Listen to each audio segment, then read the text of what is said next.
I'm kneeling on the hot concrete, counting compressions out loud.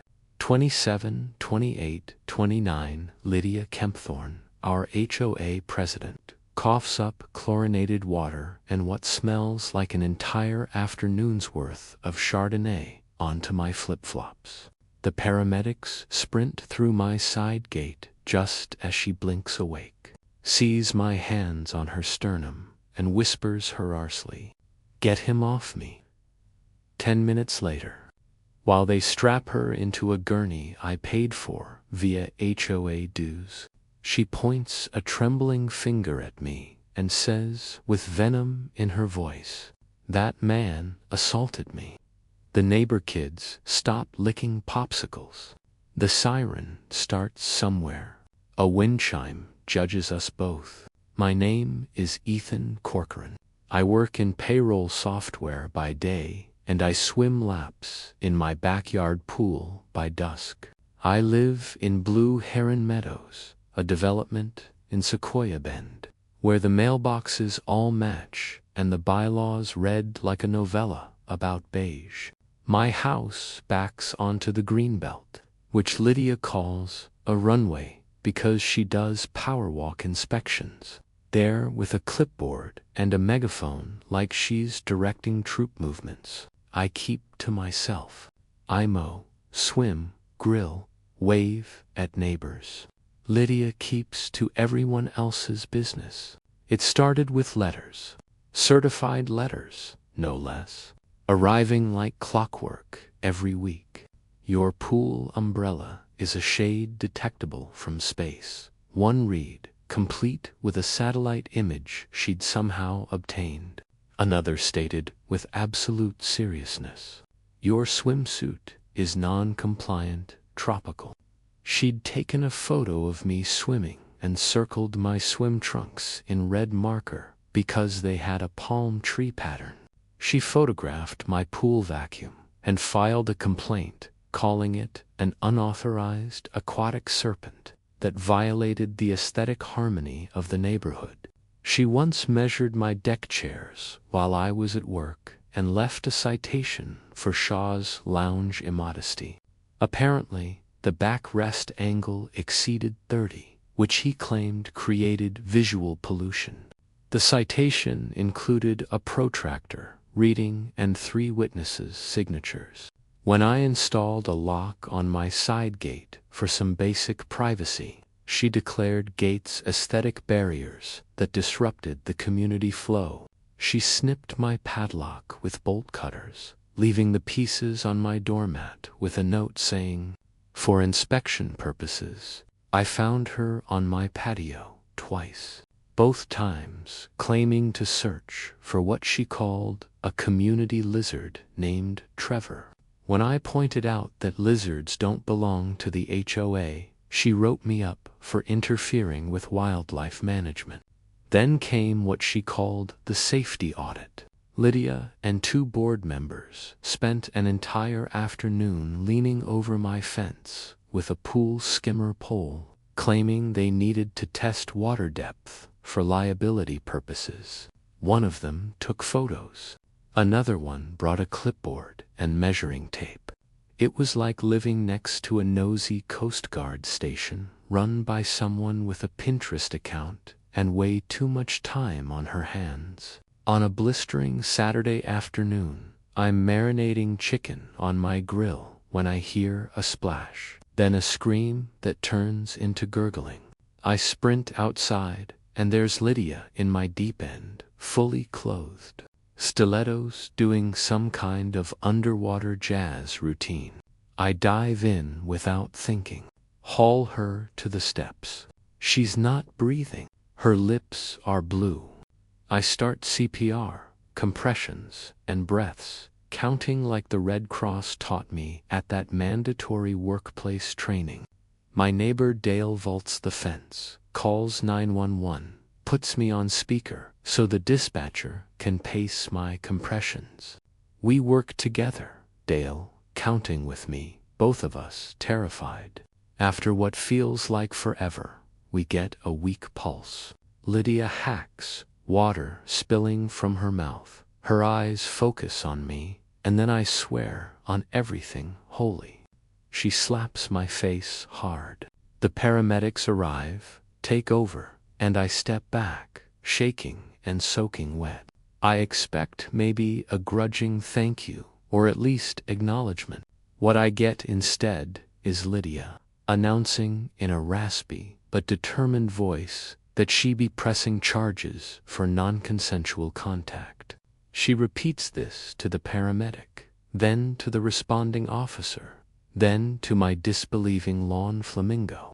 2 days later, a process server hands me a lawsuit, sexual assault, during what she calls a staged rescue. Lydia alleges that I engineered a drowning scenario for what her complaint describes as purient access. She cites my suspicious habit of exercising near water. The HOA newsletter drops a special bulletin about boundary violations with my address conspicuously highlighted. I forward everything to my attorney, along with something Lydia didn't know existed. The Ring camera footage from my side yard. The same camera she tried to ban last month as anti-neighbor technology. The footage is crystal clear. It shows Lydia prying my gate latch with a paint scraper, tottering in heels toward the deep end, leaning over the water's edge with her clipboard to check chlorine levels, and then slipping. It captures the splash, my sprint from the grill, my dive, and every single compression I performed while Dale sobbed and counted beside me. It records the entire 911 call, my voice shaking as I beg the dispatcher to hurry. My lawyer files a motion to dismiss, attaching the video, the 911 transcript, and the Good Samaritan statute highlighted in yellow. Meanwhile, Sequoia Bend Police Department opens an investigation into false reporting and criminal trespass. At the next board meeting, Lydia's face has the color of unripe avocado. Court day arrives. Lydia shows up in a pristine white suit and a neck brace that was not present at any previous point in the saga. Not at the pool, not when she gave her statement to police, not at the board meeting, not in any of the photos from the days following the incident. Her attorney clears his throat repeatedly, shuffling papers with increasing nervousness. The judge, a silver-haired man with reading glasses and the patient demeanor of someone who has seen everything, watches the video in complete silence. The courtroom is so quiet, I can hear the air conditioning. He sees Lydia jimmying the gate with a paint scraper. The heels slip in slow motion, the splash, my sprint and dive. Every compression I performed while Dale counted beside me with tears streaming down his face. My voice shaking on the 911 call, the paramedics taking over. The judge rewinds one particular section 3 times. It's the part where Lydia, freshly revived and coughing up pool water, looks directly at me and calls me a pervert lifeguard while I'm still kneeling beside her, soaking wet and shaking. Then the judge removes his glasses, sets them on the bench with a soft click, and asks Lydia a question. His voice is gentle, but there's steel underneath. Mrs. Kempthorne, do you understand what cardiopulmonary resuscitation is? Lydia stares at him. Her attorney jumps in, attempting a pivot to what he calls improper technique and excessive force. The paramedic who treated her is sitting in the back row, still in uniform from his shift. He raises his hand calmly, and the judge nods at him.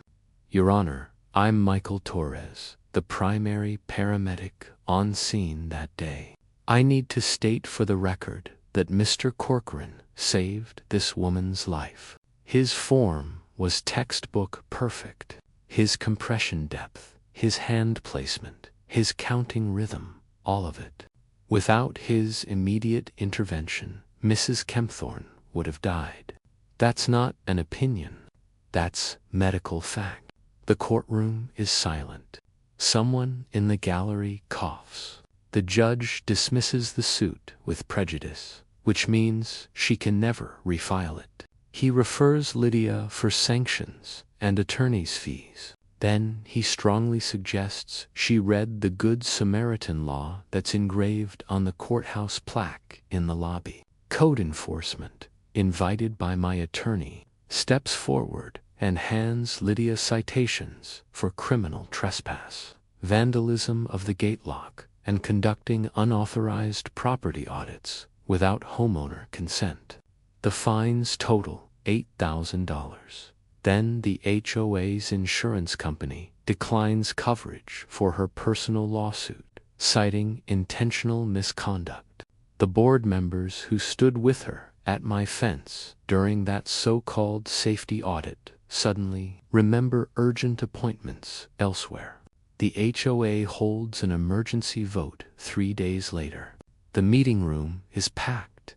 People are standing against the walls. I count at least 40 homeowners, and I recognize most of them as previous targets of Lydia's citation sprees. Lydia is recalled from the presidency by a vote of 32-2. The 2 no votes come from a married couple who later admit in the parking lot that they thought they were voting about the sprinkler schedule and whether to switch to Tuesdays. She pleads down to misdemeanor trespass and false reporting. The sentencing hearing is 2 weeks later. The judge sentences her to 200 hours of community service, restitution for my padlock and gate repair, and orders her to pay my legal fees. My attorney hands the judge an itemized bill. The legal fees totaled $12,347. The restitution is another $800. The fines from code enforcement for the trespass and vandalism charges add $8,000 more. Loan 1E10, give or take. The community service assignment comes with what the judge calls a teaching opportunity. Lydia must develop and teach a mandatory class for all HOA board members on the new rule titled Respecting Property Boundaries and Homeowner Rights. But there's more. The judge isn't finished. He adds one final condition, and I can see him suppressing the tiniest hint of a smile. Lydia must complete a certified CPR course and demonstrate proficiency in front of witnesses. The supervising instructor, Michael Torres, the same paramedic she tried to discredit in court by calling his assessment of my technique biased and unprofessional. When Lydia hears the full sentence, her face goes from avocado green to tomato red in about 3 seconds. She stands up from her chair so fast it scrapes against the floor with a screech that makes everyone wheezy. Her mouth opens and closes like a fish out of water. No sound coming out. Her attorney puts a calming